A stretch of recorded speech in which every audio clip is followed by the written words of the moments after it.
हि ओम तत्सत्। श्रीमते रामचंद्राय नमः। ओम परमहंसास्वादित चरणकमलचिन्मकरन्दाय भक्तजनमानसनिवासाय श्रीरामचंद्राय नमः। वागीसा यस्य वदने लक्ष्मीर्यस्य च वक्षसि यस्यास्ति हृदये संवित् तं नृसिंहमहं भजे। विश्वसर्गविसर्गादि नवलक्षणलक्षितं श्रीकृष्णाख्यं परं धामं जगद्धाम नमामि तत्। प्रह्लाद नारद पराशर पुण्डरीक व्यासंबरीश सुखसौनक भीष्मदल्भ्यं रुक्माङ्गदार्जुन वसिष्ठ विभीषणादीन् पुण्यानिमान् परम भागवतान् नमामि। श्री सीतानाथ समारंभं श्रीरामानन्दार्य मध्यमम् अस्मदाचार्य पर्यन्तं वन्दे श्री गुरु परम्पराम्। नारायणं नमस्कृत्य नरं चैव नरोत्तमं देवीं सरस्वतीं व्यासं ततो जयमुदीरयेत्। जन्माद्यस्य जतन्वयादितरतश्चार्थे स्वभिज्ञः स्वराट् तेने ब्रह्महृदाय आदिकवये मुह्यन्ति यत्सूरयः। तेजो वारिमृदां यथा विनिमयो यत्र त्रिसर्गो मृषा धाम्ना स्वेन सदा निरस्तकुहकं सत्यं परं धीमहि। श्री राम जय राम श्री राम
वत्सल भगवान की जय। श्री सीतारामचंद्र भगवान की जय। श्री राधा कृष्ण चंद्र भगवान की जय। श्री लक्ष्मी नारायण भगवान की जय। श्री उमा महेश्वर भगवान की जय। श्री पवन सुत हनुमान की जय। श्री सद्गुरुदेव भगवान की जय। श्रीमद्भागवत महापुराण की जय। श्री व्यास जी महाराज की जय। श्री सुखदेव जी महाराज की जय। श्री परीक्षित जी महाराज की जय। जय श्री राधे जय जय श्री सीताराम। हर हर महादेव निताय गौर हरि बोल। अनंत कोटि ब्रह्मांड नायक परात्पर अखिलेश्वर भगवान श्री हरिंकर महती कृपा करुणारू आज आम 41 नंबर दिवसर श्रीमद् भागवत कथार सत्र रे प्रवेश करिबा। 41तम दिवस आमे श्रीमद् भागवत कथार प्रथम स्कंधर चतुर्थ अध्याय विषय रे चर्चा करुथिले, जो थे भगवान वेदव्यासंकर जन्म प्रसंग काली चर्चा होता। ता पूर्वर उषुत सौनक संवाद से सौनक मुनि कौन कौन प्रश्न करते इत्यादि विषय सब आलोचना होता। भगवान वेदव्यास दिने कौन कले, स कदाचित् सरस्वत्या उपस्पृश्य जलम शुचि विविक्त देश आसीन उदिते रविमंडले। दिने सूर्य उदय समय रे सरस्वती नदीर पवित्र जल रे स्नान सारिकी गोटे पवित्र एकांत स्थान रे भगवान वेदव्यास बसता। एकांत स्थान पवित्र स्थान से सेठी तांकर नित्यकर्म करि सारिबा परे बसिकी भगवान को ध्यान करुले। एक कथा श्री श्रीधर स्वामीपाद तांकर टीकारे कहिसंती विविक्त देश इत्यादि चित्तैकाग्रार्थ मुक्तम तामाने एकांत स्थान जो वर्णना कराई एटे चित्तर एकाग्रता को सूचई दबा पई कुहाई माने चित्त को एकाग्र करिकी भगवान वेदव्यास बसिथिले। चित्त को एकाग्र करिबा पई हेले भगवान को पाखरे ध्यान लगेबा पई पड़े। भगवत चिंतन द्वारा चित्त एकाग्र हुए। आउ कौन अच्छी आउ गोटे कथा एथुरु जना पड़ुची जे स्थान होची बद्रिकाश्रमर स्थान। बद्रिकाश्रमर ए सब घटना हेतिला।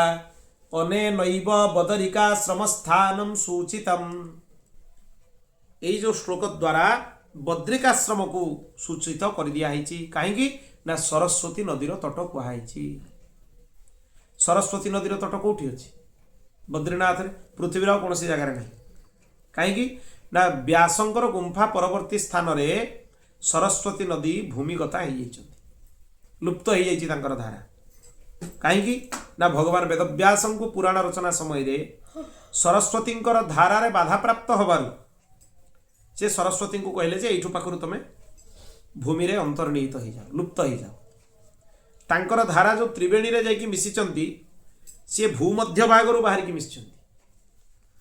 भूमि ऊपर नुहे भूमि ऊपर स्पष्ट दुई जण मिसिचंती गंगा आ जमुना। एपटू गंगा आसुचंती सेपटू जमुना आसुचंती गोटे धार रे आसी मिसिचंती।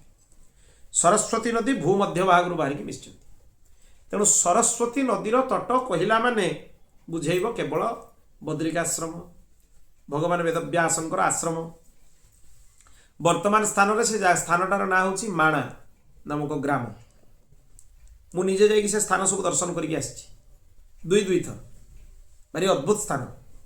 सरस्वती नदीर उद्गम स्थल जोटू दुग्ध भली पवित्र जलर धारा बाहरुचंती। बहुत सुंदर जलधारा अत्यंत सुंदर जलधारा। ता उपरे गोटे बड्ड पत्थर रही भीमशिला बोली भीमपोल बोली जहाँ को कह जाए। स्वर्गारोहण समय पांडव मैंने से मार्ग देखी जाइए से मार्ग रही। पवित्र मानसरोवर रु गोटे धारा आसिक से पढ़ुंट।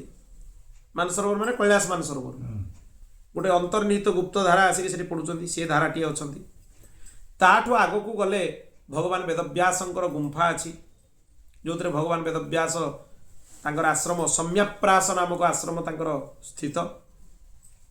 तार निम्न भाग को गले गणेश गुंफा बोली गोटे स्थान अच्छी जोटी भगवान गणेश बसिकी पुराण लिखुले आ भगवान वेदव्यास गुंफारे बसिकी चिंतन करुले बतौले कहते।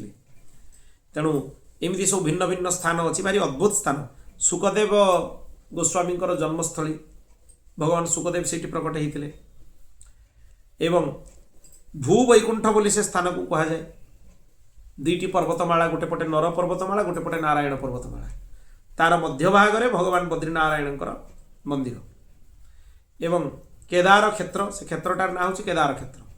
भगवान शिवंकर क्षेत्र में भगवान विष्णु आसिक तपस्या कर से स्थानटा अत्यंत रमणीय अत्यंत पवित्र। आ चारिधाम भितरु हिमालयर चारिधामंकर ना है बद्रीनाथ केदारनाथ गंगोत्री आ जमुनोत्री। ये चारिटी को चारिटी धाम बोली कह जाए हिमालय क्षेत्र। तेणु से चारिधाम भितर बद्रीनाथ गोटे एमती स्थान जोटी सुखपूर्वक मनुष्य रही पारे अत्यंत दुरूह नुहे। केदारनाथ भी कष्टदायक दुरूह। गंगोत्री जो जगार प्रकृत में लोक रोचते से गंगांकर उद्गमस्थली नुहे। गंगांकर उद्गमस्थली ताठू आहरी ऊर्ध्वर जोटा गोमुख बोली कह जाए। गोमुख पर्वत जो माने गाई मुख गोमुखाकृति होती तारी भितर गंगा बाहर से गोमुख पर्वत जो जगार प्रकृत गंगांकर उद्गमस्थली सेठी भी रहिबा भारी कष्ट। जमुनोत्री धाम जोटी जमुना भगवती उद्गमस्थली से भी भारी कष्टदायक स्थान भारी दुरूह स्थान सरल नुहे। तेणु भगवान करुणारू बद्रीनाथ भगवान कृपारू 8 दिन रहिबार सौभाग्य से प्राप्त होता, जोटी 3 दिन पर सूर्य भगवान दर्शन मिलला। प्रथम 3 दिन गला बेलू सूर्य नारायण दर्शन ही मिलला। सूर्य उदय होती केतबेले कौन अस्त होती जापारू कि सूर्य को आम देखिलु 3 दिन पर, तापर भी से स्थान रही हो। यद्यपि बहुत ठंडा थाए, माने मे जून मास जुलाई मास जो खरा बहुत तीव्र ताती सब आड़े थाए, से समय भी से बहुत शीत थाए, बहुत ठंडा थाए, तथापि से स्थानटा अत्यंत दुरूह नुहे। तामाने तपस्या पाई गोटे भारी पवित्र स्थली। से स्थानर महिमा एते, से स्थानर अधिक खाद्य खाइथिबा लोकर हजम होबनी, पूरा तपमय भूमि। तामाने सेठी मित जतिकी दरकार सेतिकी आवश्यक खाद्य ही खाइबा पड़ियो। यदि बेसी खाइले माने शरीर खराब हो, सेटा तपोभूमि। तपोभूमि माने बहुत कम खाइबे, जेते तपस्यार आचरण रे निजको रखिबे शरीर सेठी ठीक रहिबो। बहुत पवित्र स्थली। एबे भी बहुत सिद्ध बड़ बड़ महापुरुष सदेह से विचरण करती। बहुत समय आपण मैंने गले देखिए, बहुत जन को अनुभव भी हुए, निज उच्चता ठारू अधिक उच्चतार मनुष्य से अच्छा, निज उच्चता ठारू बहुत कम उच्च माने बहुत कम गेड़ा बांगरा मनुष्य सब अच्छा। एमती विभिन्न प्रकार उच्चतार लोक मैंने सब अच्छा देखा मिलती। तेणु या देखिक आश्चर्य हबार नहीं, एमाने सब दिव्य बड़ बड़ विभूति, बहुत बड़ बड़ महापुरुष से अच्छा। तेणु पवित्र सरस्वती नदीर तटरे निजर स्नान आदि कार्य सारिकी भगवान वेदव्यास गोटे एकांत स्थान में बसता। सी तांकर दूरदृष्टि बल आगत भविष्य कथा सब जापे। से देखिले जे जुग धर्म रे अनेक परिवर्तन है, बहुत प्रकार परिवर्तन है। से सबु आश्रम मान विषय भी ध्यान कले, सबु वर्ण मान विषय भी ध्यान कले। ब्राह्मण, क्षत्रिय, वैश्य, शूद्र, ब्रह्मचर्य, गृहस्थ, वानप्रस्थ, सन्यास समस्त विषय से ध्यान कले। से सबु कथा जानी सारा पर देखिले जे जुग धर्म रे सांकर्य दोषटा अत्यंत व्याप्ति हो जाइछि। व्यतिकरम शंकरम प्राप्तम वीक्ष जुगधर्माणम व्यतिकरम शंकरम प्राप्त वीक्ष तथा भुवि युगे युगे। से जतले देखिले जे सांकर्य दोष सबुआड़े व्याप्त हो गलानी, धर्म शून्य हो गलानी, मनुष्य मानकर मति भी मंद हो गलानी। ये भली कथा देखिकी से बहुत विस्मित होले, भारी आश्चर्य। सांकर्य दोष केमती हम ना, मनुष्य मान जीवन धारा गोटे विधि थाए। 25 वर्ष पर्यंत जड़े हूँ ब्रह्मचर्य आश्रम ता माने तार उपनयन संस्कार परे समावर्तन संस्कार हम ना। समावर्तन टाक दीक्षांत संस्कार कह जाए। सेटा गुरुकुल जो दिन घर को फेरती पिला माने से दिन एटा करा जाए। ये संस्कार सीधा सड़क वर्तमान बहुत वर्णर तो हो ही नहीं, उपनयन बंद हो गलानी। से माने तामाने द्विजाति पतित हो गले। द्वितीय तांकर द्विजाति पतित होवार गोटे आयु भी निर्धारण होइछि। ब्राह्मण मानकर 16 वर्ष बयस भितर यदि यज्ञोपवीत न करा जाए से मानकु व्रात्य दोष लगे। तामाने से माने गायत्री रु पतित हो जाए, बिना प्रायश्चित उपनयन हो पार। क्षत्रिय मानक पई से आयु कालटा होछि 21 वर्ष। 21 वर्ष भितर जदि तांकर यज्ञोपवीत संस्कार न हुए तांकु भगवती गायत्री परित्याग करती। आ वैश्य मानक पई से आयु कालटा होछि 22 वर्ष। 22 वर्ष भितर जदि संस्कार न हुए ताले भगवान भगवती गायत्री तांकु परित्याग करती। ये होछि विधि उपनयन। पुणी उपनयन हला परे गुरुगृह रे विद्याध्ययन हुए, वेद मंत्र मानकर अध्ययन हुए।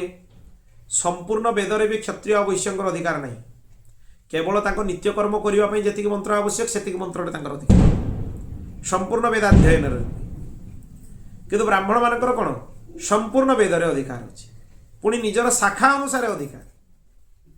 वेद रे वेदाध्ययन जेतेबेले हुए शाखा अनुसार वेद अध्ययन हुए। मु धर शुक्ल यजुर्वेद, मोर शुक्ल यजुर्वेदर काण्व शाखा। काण्व शाखा शुक्ल यजुर्वेद रे दुईटा शाखा प्राय प्रचलित उत्तर भारत रे पूर्व भारत रे। गोटे हूँ माध्यम दिन आ गोटे हूँ काण्व। समान मंत्र काण्व शाखार उच्चारण विधि अलग आ माध्यम दिन शाखा उच्चारण विधि अलग एमती अनेक विधान अच्छी तापाई सब शिक्षा ग्रंथ अच्छी शिक्षा ग्रंथ गुड़ा जैमिनीय शिक्षा भारद्वाज शिक्षा पाणिनीय शिक्षा शिक्षा ग्रंथ गुड़ारे वेद मंत्र गुड़िक उच्चारण कर विधि सब शिखाई पढ़ा पड़ो तापर जाकि स्व शाखा को निजर शाखा को कंठस्थ करने पड़े मंत्र मान जमी शुक्ल यजुर्वेद काण्ड शाखार अध्याय संख्या हूँ 40 टी अध्याय पाखापाखि 2000 मंत्र अच्छा से 2000 मंत्र को सस्वर कंठस्थ करने पड़ो हस्तस्वर सहित हस्तस्वर भी अच्छी कौटा उदात कौटा अनुदात कौटा स्वरित तांकर वर्ण मात्रा सब रही से भाव ही मंत्र मान पाठ कराए ये विधि त्रिकाल संध्या वंदन करने को पड़ो त्रिकाल संध्या वंदन कहीं करूना त्रिकाल संध्या वंदन मनुष्य मात्र के करने को पड़ो खाली ब्राह्मण क्षत्रिय वैश्य नुहे समस्ते स्त्री शूद्र आदि समस्त को त्रिकाल संध्या वंदन करने को पड़ो एमाने समंत्रक करेंगे से अमंत्रक करेंगे प्रातः संध्यारे सूर्य को 3 थर अर्घ्य मध्याह्न थरे अर्घ्य आउ सायं संध्यारे सेमती 3 थर अर्घ्य अर्घ्य प्रदान पूर्वक जो माने गायत्री अधिकृत से ब्रह्म गायत्री जप करेंगे आ जो माने अधिकृत नुहे से पौराणिक गायत्री जप करेंगे बा जो गुरु मंत्र जहाँ को जहाँ मिली जप करेंगे किसी जदि न मिली भगवान नाम जप करेंगे श्री सूर्याय नम जप करेंगे नाम मंत्र तेणु जहाँ भी हेले उपासना करने को पड़ो सूर्य को अर्घ्य देवा पड़ो भगवान भगवत चिंतन करने को पड़ो तेणु यही सब जो विधान थिला पुणी समावर्तन संस्कार हैला परे विवाह संस्कार हुए जड़े गृहस्थाश्रम रे प्रवेश करे वर्तमान कथा है कौन जड़े जदि सविधि वर्ण धर्म और आश्रम धर्म पालन न करे तार कल्याण होबार संदेह अच्छी मु भागवत मार्ग को आ भितर प्रवेश करूनी मु साधारण मनुष्यर जीवन कथा कहूँ व्यासदेव चिंता कौन मुझे बुझाऊँगी कहीं व्यासदेव चिंता कर जड़े साधारण मनुष्य जदि ता वर्ण धर्म आश्रम धर्म को पालन ठीक रे न करे ताले ताको अपराध लगे कल्याण संदेह एठी जनकर उपनयन संस्कार कला बेलू वर्तमान समावर्तन कर दिया जाउछि ता माने से ब्रह्मचर्य आश्रम रे नहीं से गृहस्थाश्रम रे प्रवेश करूनी आ माने से कौन हो गला अनाश्रमी हो गला से कौन से आश्रम रे ही नहीं जड़े कह मु गृहस्थाश्रम रे अच्छी किंतु गृहस्थर जो पंचमहायज्ञर कर्तव्य ताको पालन करूनी ताले से गृहस्थाश्रम भी नुहे सी भी अनाश्रमी हो गला घरे रही भी से अनाश्रमी हो गला सन्यास रे समस्त अधिकार नहीं केवल ब्राह्मण वर्णर सन्यास रे अधिकार अच्छी मते जड़े महानुभव आज प्रश्न कले जड़े जदिओ जानी नाम नाम उच्चारण करूनी बा नौनी गोपनीयता दृष्टि जे आपणकर गुरुजी परम पूज्य भक्तमाली जी से श्वेत वर्णर वस्त्र परिधान करते बैरागी मानकर वस्त्र आपणकर गुरुजी कहीं कासाय वस्त्र परिधान कर सी महानुभव एक कथा जानी ना जे परम पूज्य भक्तमाली जी महाराज पाखु महाराज जी मंत्र दीक्षा ग्रहण करते किंतु विरक्त वेश भक्तमाली जी महाराज देना विरक्त वेश किए देले पहाड़ी बाबा जी महाराज श्री रामानंद संप्रदाय रे उभय परिधान परंपरा अच्छी किछि किछि पीठरे गैरिक वस्त्र परिधान भी परंपरा अच्छी किछि किछि पीठरे श्वेत वस्त्र परिधान भी परंपरा अच्छी उभय अच्छी श्वेत वस्त्रटा ये सुलभ समस्त कराइला अनेक जो माने ब्राह्मण इतर वर्णर अच्छी से भी विरक्त वेश नौ से सन्यास बोली ग्रहण कर से कासाय वस्त्र अधिकार नहीं किंतु जड़े बैरागी भाव में गृहत्यागी भाव में से श्वेत वस्त्र अधिकार अच्छे तेणु श्वेत वस्त्रटा समस्त कर दिया समस्ते सबु वर्णर व्यक्ति श्वेत वस्त्र पिंधि पारे आ विशेष जो माने आचार्य कोटिर महापुरुष कौन पीठरे आसी नहेले विधिवत से सन्यास अधिकार अच्छी माने ब्राह्मण वर्णर होती से कासाय वस्त्र परिधान करें कलिजुगे विडंबना है जो मानकर सन्यास अधिकार नहीं से माने सन्यास वस्त्र को परिधान कर बुलुंट आ जो माने सन्यास अधिकारी से माने सन्यास ठीक भाव में सन्यास विधि विधान को पालन करूना। आहरी गोटे बड़ विडंबना किछि वैष्णव चित्त भितर ए भूल धारणा भी पशि जाइछि जे सन्यासी कहला माने केवल शंकरपंथी मान को बुझाए। वैष्णव संप्रदाय कौन महापुरुष से सन्यासी कहा जाए, ये भी गोटे भूल धारणा। सन्यासर विभिन्न परंपरा अच्छी। केवल जे पिंडदान पूर्वक निजर सन्यास क्रिया दशनामी परंपरा कर सन्यासी कह एक कथा नुहे। वैष्णव संप्रदाय में सन्यासर विधान अच्छी। जो माने गृहत्याग ही विधिवत गुरु परंपरा रे विरक्त वेश ग्रहण करती सन्यासी कह। एवं से सन्यास भी दुई प्रकार अच्छी, सदंड सन्यास आउ अदंड सन्यास। जो दंड नहीं तांको परमहंस सन्यास कह जाए शास्त्र में। कहीं रामानंद संप्रदाय त्रिदंड परंपरा मध्य अच्छी। जो माने जगतगुरु रामानंदाचार्य पदाभिषिक्त अच्छा बहुत महापुरुष से निज सहित त्रिदंड धारण करती। मूल रामानंदाचार्य पीठ है पंचगंगा घाट काशी। पंचगंगा घाट रे जोठी भगवान रामानंदाचार्य आद्य रामानंदाचार्य प्रथम पीठ अच्छी। सेठिकार मूल आचार्य शरण जे अच्छा वर्तमान से त्रिदंडी स्वामी। अनेक अयोध्यार जगतगुरु वल्लभाचार्य महाराज से भी त्रिदंडी स्वामी। एमती अनेक महापुरुष अच्छा त्रिदंडी। शंकर परंपरा रे एकदंड सन्यास विधान अच्छी। प्राय समस्ते एकदंडी ही आम देखु समस्ते। प्रकृत में सन्यास रे द्विदंड परंपरा अच्छी, त्रिदंड परंपरा अच्छी, एकदंड परंपरा अच्छी। शास्त्र में सब प्रकार कथा वर्णना कराई। तेणु शास्त्र को पुंखानुपुंख अध्ययन नक एपट सेपट मंतव्य देवा उचित नुहे। ये भी कलिजुगर गोटे विडंबना। शास्त्र कहीं पढ़े जार जहाँ मन है गोटे गोटे मंतव्य विभिन्न विषय वस्तु उपर देदेवे। अनेक समय कहले कांची पीठर शंकराचार्य प्रामाणिक नुहे। जोटि शास्त्र प्राप्त है इंद्र सरस्वती संज्ञा कांची पीठर अच्छी। इंद्र सरस्वती संज्ञा जमी जयेन्द्र सरस्वती, शंकर विजयेन्द्र सरस्वती, सत्य चंद्रशेखर इंद्र सरस्वती वर्तमान जे शंकराचार्य हेले इंद्र सरस्वती संज्ञा समस्त लगे। तेणु शास्त्र ये भी प्राप्त हुए जे इंद्र सरस्वती संज्ञार सन्यासी मैंने कांची पीठर अच्छा। शास्त्र विभिन्न प्रकार विषय वस्तु अच्छी। तेणु कौ विषय वस्तु कौ परिप्रेक्षी रे व्यवहार हम निजर विवेक पूर्वक यह विचार करिकी निर्णय करने आवश्यक। कलिजुगर लोक यह करेंगे सी सब वर्ण विरुद्ध आश्रम धर्म विरुद्ध जीवे। एमती भी लोक प्रश्न करें आम तो भागवत धर्म भगवान आश्रय नहीं ताले आम कल्याण रे कौन संदेह अच्छी। जदि भगवान आश्रय नेला परे भगवान मुख निसृत बाणी शास्त्र विरुद्ध आचरण करने मन भर इच्छा होची ताले तो निश्चय आप निजर अकल्याण करुँच। कल्याणर प्रश्न ही उठुनी। कहीं नाम अपराध रे गोटे अपराध गणा जाए जे भगवान नाम द्वाही देकी शास्त्र मान को पालन न करवा भी गोटे नाम अपराध। जदि जना नहीं से गोटे भिन्न विषय। जदि आम जानी सारूँ जे शास्त्र एक कथा लिखाही अथच आम से कथार पालन करूनु तेज निश्चय से कथा को पालन करवा उचित, ना अपराध लगे। ये सब विषय को तेणु लोक बुझती। से भगवान वेदव्यास चिंतित जे जो शास्त्र मानक मु वर्ण आश्रम धर्म मान को बहुत विस्तार में वर्णना करी कलिजुगर लोक ताको मानिबे नहीं ताले कल्याण केमिति हम कई करें कई मानवे। वर्ण धर्म दूर रे आश्रम धर्म दूर रे कहीं कौन विधिवत जो कथा सब कहुई कहीं मानवे।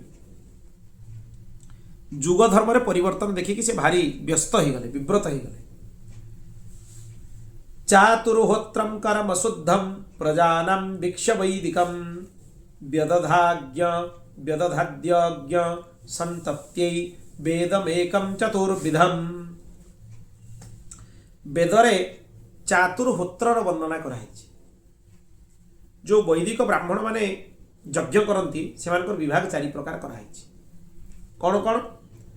होता, अध्वर्यु, उद्गाता आउ ब्रह्मा। ये चारि प्रकार तांको विभाग कराई।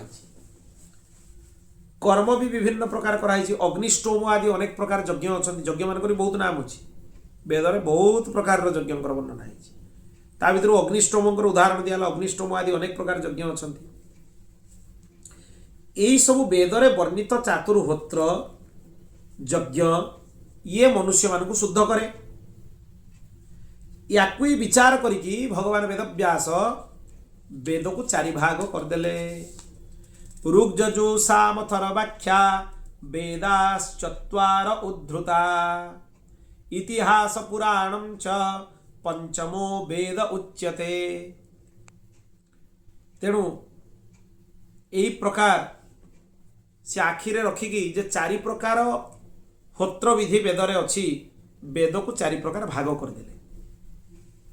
ये गोटे बहुत विशद विषय बुझीबार अच्छी, बहुत महत्वपूर्ण विषय बुझीबार अच्छी जे वेदर जो चारि भाग है ऋग यजु साम अथर्व, यांकर विभागीकरण केमती कराई। जो थे गद्य भाग बहुत थाए ताकू कहा जाए जजुस, सेमिति जो थे पद्य भाग बहुत थाए गान विद्या थाए ताकू साम कहा जाए। आउ जो थे छंदात्मक अनेक विधि विधान मानकर व्यवस्था मानकर वर्णना कराई ताकू ऋग कहा जाए। वेदरे वर्णित विषय वस्तु हेले 3, तेणु वेदत्रयी अनेक जगह कहुई। वेदत्रयी माने अथर्व वेद को छाड़ी दिया है। लोक एमती भी बुझती वेदत्रयी माने अथर्व वेद को छाड़ी दिया ना। वेदत्रयी माने वेदर वर्णित विषय वस्तु हेले 3। ऋक रे केवल ऋक रहिले, यजु रे केवल यजुस रहिले, साम रे केवल साम रहिले, अथर्व वेद किंतु 3 जण जाक रहिले। तेणु अथर्व वेदटा भी वेदत्रयी रे गलानी कि ताको लोक बुझी पारंतिनी। तेणु स्वल्प ज्ञान हवा जो लोक वेदत्रयी कहला माने 3टा वेद को बुझीगले, अथर्व वेद को छाड़ी दियो ना। वेदत्रयी माने वेदाश्चत्वारः आचार्याश्चत्वारः, वेद विचार आचार्य विचार। तेणु चारि भागरे वेद को भाग करागला। होता अधर्ज्यु उद्गाता ब्रह्मा, यही भली भाव में चारि प्रकार वेद को विभाग कराई। ऋक यजु साम आउ अथर्व एमान तो चारि वेद कहगला। यही 3टी विषय वेद वर्णित विषय इतिहास और पुराण रे भी अच्छी। इतिहास कहले 2टी ग्रंथ, महाभारत आउ श्रीमद वाल्मीकि रामायण, ये 2टा ग्रंथ को इतिहास ग्रंथ कहा जाए। आउ पुराण कहले 18 पुराण 18 उपपुराण, 18 केते गले 36टा ग्रंथ। कहीं उपपुराण मान को ननेले पुराण विद्या पूरा हुए। आपण नेबे विष्णु पुराण, विष्णु पुराण विषय वस्तु खाली विष्णु पुराण पढ़ले पूरा हेनी। गोटे विष्णु धर्मोत्तर पुराण अच्छी, विष्णु धर्मोत्तर पुराण को विष्णु पुराण सागर मिसेले श्लोक संख्या हम 23,000। खाली विष्णु पुराण हेल्ले श्लोक संख्या हम 10,000, किंतु शास्त्र दिखाई विष्णु पुराण श्लोक संख्या है 23,000। ताले 23,000 केमती हो, 2 जण मिसिबे। तेणु अनेक पुराण आउ उपपुराण अच्छा, समस्त को नापी पड़ो। एमान को पंचम वेद कहा जाए। यही भाव में सी विभागीकरण करदे, वेद मानकर विभागीकरण करदे। जे 4टी वेद एवं पंचम वेद होउछंती इतिहास और पुराण। काहाकू को वेद पढ़ेले? पैलम को पढ़ेले ऋग्वेद। तांकर 4टी वेदर 4टी शिष्य भी अच्छा वेदव्यासंकर। पैलम को ऋग्वेद पढ़ेले, जैमिनी को सामवेद पढ़ेले, वैशंपायन को यजुर्वेद पढ़ेले, आ सुमंतु मुनि को अथर्व वेद पढ़ेले। 4 जण ऋषि को 4टी वेद से देले, 4 जण शिष्य। आउ इतिहास पुराण पढ़ेले कहां को? सी लोमहर्षण सूत बा रोमहर्षण सूत। सी इतिहास पुराण प्रथम स्नातक से समय।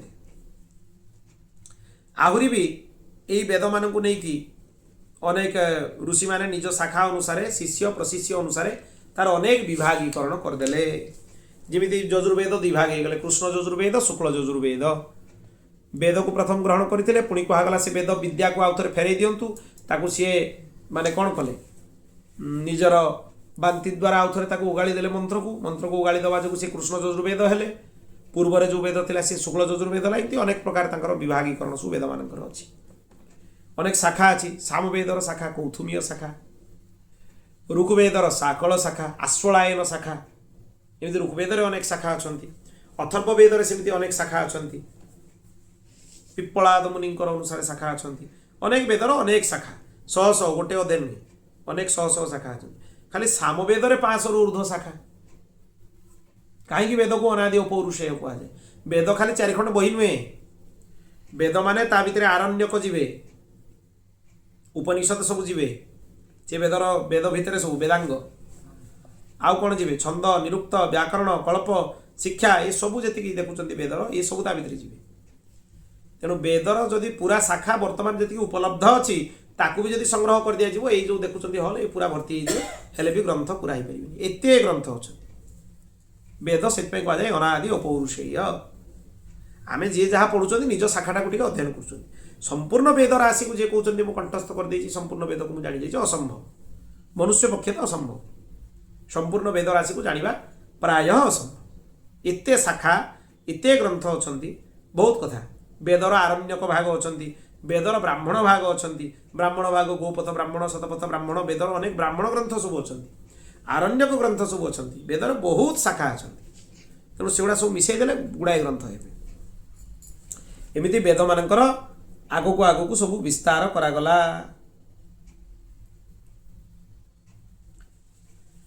एमाने सब महर्षि भगवान वेदव्यासंकर शिष्य सुमंत मुनि को ये दारुण बोली कहुई कहीं दरुण नंदन हो दारुण बोली कहुई बोली भी एमती कह जाए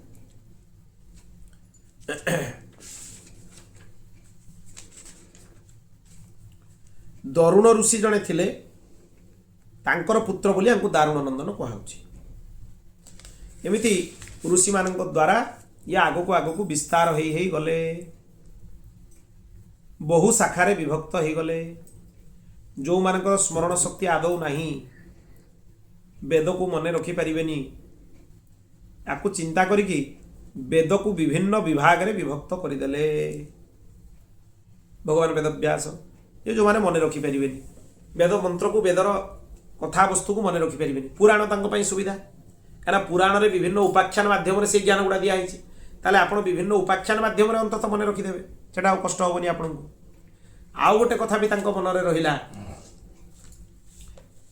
स्त्री शूद्र द्विज बंधूनां त्रयीन श्रुति गोचरा कर्म श्रेयसी मूढ़ानां श्रेय एवं भवेदिह इति भारतमाख्यानं कृपया मुनिना कृतम् पुणी ए श्लोकटा को भल कि मन रखु जोड़ा भागवतर ही श्लोक भागवतर प्रथम स्कंदर चतुर्थ अध्याय 25 नंबर श्लोक 25तम श्लोक आपको भल भाव मन रखु एथिरे कौन कहुई देखंतु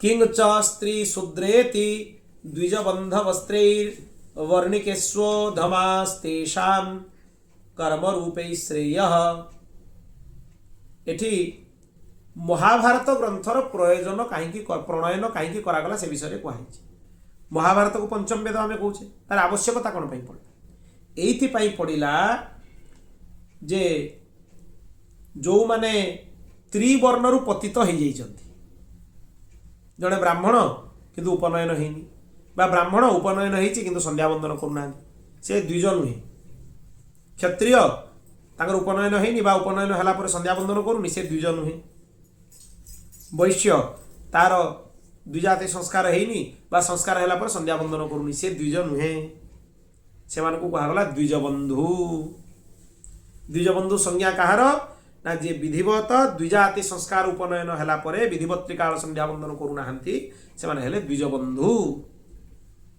से वेदरे अधिकार नहीं ताले चिंता कर वर्तमान परिस्थिति कौन कर्मकांड करुवा 99% ब्राह्मण मानकर कर्मकांड रे ही अधिकार नहीं कहीं विधिवत संध्या बंदन करूना जी करुँच बहुत प्रणम्य आ बहुत सौभाग्यर विषय वर्तमान महापुरुष मान शुणिकी अनेक ब्राह्मणों भितर संध्या करने आग्रह आसला से बुझिले संध्या कौन अनेक कर्मकांड ब्राह्मण मु पूर्वर देखी अनेक ब्राह्मण संध्या बंदन करुनथिबा ब्राह्मण वर्तमान संध्या बंदन करुछन ये सौभाग्यर विषय जी संध्या बंदन करूना आह्निक कृत्य वैदिक कृत्य कौन अधिकार ही ना वैदिक संध्या बंदन जो मैंने न कर तेणु से द्विजबंधु से कर्म श्रेयासी मूढ़ानाम से वैदिक कर्मर अधिकारी नुहे स्त्री वैदिक कर्मर अधिकारी नुहे कारण उपनयन संस्कार ही न था दो मैंने शूद्र तांकर वैदिक कर्मर अधिकार नहीं कारण से द्विजाति संस्कार ही न था तेणु से कौन करेंगे केमिति वेदर अर्थ को बुझे ताकू ही चिंता करिकी भगवान वेदव्यास महाभारत ग्रंथ को लिखिले कारण महाभारत पढ़िले वेद बुझी हो महाभारत भितर वेदर संपूर्ण तात्पर्य को वर्णना कर दिया तेणु महाभारत ग्रंथर प्रणयन कराई श्रीधर स्वामीपाद एक कथा ही कहले यही से प्राणी मानकर कल्याण पाई अनेक कथा लिखिले लिखिला परे भी संतोष लाभ करि पारले नहीं कहीं से संतोष लाभ करि पारलेनी कारण सबु जीव मानक कल्याण पाई तांको मन भितर चिंता थिला जे माने शास्त्र वर्णित मार्ग को पालन करिवेनी ताले एमानकर कल्याण केमिति हबो सरलतार केमिति कल्याण हबो एई कथा को चिंता करी करी तांको हृदय बहुत अप्रसन्न थिला से एकाकी बसिकी एकांतरे बसिकी भगवत चिंतन पूर्वक विचार करने को लगिले कौन करी कौन कले एमाने जो माने वैदिक मार्ग को अनुसरण करूना कल्याण से पुणी चिंता कले मु निष्कपट बुद्धि रे सब देवादेवी पूजा करी तथापि मो मन कहीं प्रसन्न होनी मु विधिवत भगवान अग्नि को आहुति प्रदान पूर्वक सम्मान करिछि महाभारत ग्रंथ लिखिकी वेदर अर्थ को प्रांजल कर जहाँ पढ़ी स्त्री शूद्र द्विजबंधु समस्ते निज धर्म कर्म को बुझीपारे कौन करवा कथा कौन न करवा कथा मु ब्रह्मतेज संपन्न तथापि मो हृदय रे कहीं असंपूर्णता अनुभव होची तथापि बतमे दैहो ह्यात्मा चैवात्मना विभु असंपन्न इवा भाति ब्रह्मवर्चस्य सत्तम किंग वा भागवता धर्मा न प्रायेण निरूपिता प्रिया परमहंसानं तयेव ह्यच्युत प्रिया प्राय वर्तमान जाए मु भगवान को प्राप्त कराउथिबा भगवत प्राप्ति कराउथुबा विषय वस्तु जोड़ा परमहंस मान को प्रिय से विषय गुड़ा मु लेखि नाही सेहिति पई बोधे मो चित्त भितरे शांति नाही मो चित्त भितरे आनंद नाही से निजे निजे चिंता करूछंती जेतेबेले आम चित्तटा अशुद्ध हो जाउची विचलित हो जाउची आमे निजे विमर्श करबा दरकार जे मोदी कोन भूल हेछि काहे कि चित्त एपट सेपट हो निज भूल छड़ा चित्त केबे एपट सेपट हो आमे ता न करी कि मुंड बाड़ी हो जे आम चित्त विभ्रांत होउची अरे चित्त को भूल पई विभ्रांत होउची मानस मंथन कर भगवान वेदव्यास साक्षात भगवान से बसिक मानस मंथन करुछंती जे मु गोटे भूल करछि कोन भूल करछि ना भगवान कर निर्मल जस बोधे मु गान करी बा भगवत प्राप्ति करूथुबा जो विषय सब आवश्यक ताकू बोधे मु ग्रंथरे लिखि सेहिति पई मो चित्तर शांति नहीं से निजे निज चित्त को रोमंथन करी ता भितर से पाई गले उत्तर जे काहे कि मो चित्त अपरिष्कृत होइछि बा मो चित्त काहे कि अशांत होइछि मनुष्यर चित्त सेते बेले ही अशांत हुए जेते बेले ता देकी बहुत भूल हुए जेते भूल से अनुसार अशांत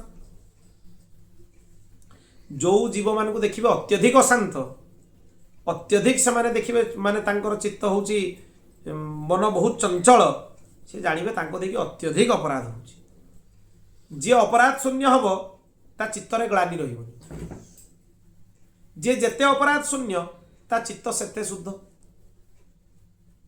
अपराध विभिन्न प्रकार हुए कायिक अपराध वाचिक अपराध मानसिक अपराध मन भितर भी अपराध हुए वाणी रे भी अपराध हुए आ शरीर रे भी अपराध हुए ए अपराध माने अपराध मानक पाखरु आमे मुक्त न हवा जाए आम चित्त शुद्ध हवा असंभव तेणु भगवान वेदव्यास चिंता करुचंती जे मु काहेकि एते सब कला परे भी मु काहेकि असंतुष्ट एई भली से चिंता करुचंती सेही समय रे अपूर्णतार अनुभव करुचंती देवर्षि नारद तांको आश्रम रे आसिकी पहुंची गले वीणा वादन करिकी भगवान कर नाम चिंतन करिकी आसिकी पहुंची गले जेमती भगवान वेदव्यास देखिले जे नारद आसिकी पहुंचिले साक्षात भगवान वेदव्यास निज आसन रु उठिकी नारद को अभिवादन कले अर्घ्यपाद्य निवेदन कले चरण धौत कले एवं तांको उत्तम आसन देकी बसेले तेणु ये चतुर्थ अध्यायर कथा पूर्ण है आजिकार कथा को मुझे विराम दूची से नारद भगवान भगवान कौ नाम को चिंतन करी आसिले तांको चिंतन करी आज कथा को आम ये विराम दबा श्रीमन्नारायण नारायण नारायण श्रीमन्नारायण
पूर्णात् पूर्णमुदच्यते पूर्णस्य पूर्णमादाय पूर्णमेवावशिष्यते हरि ओम शांति शांति शांति। श्री कृष्णार्पणमस्तु।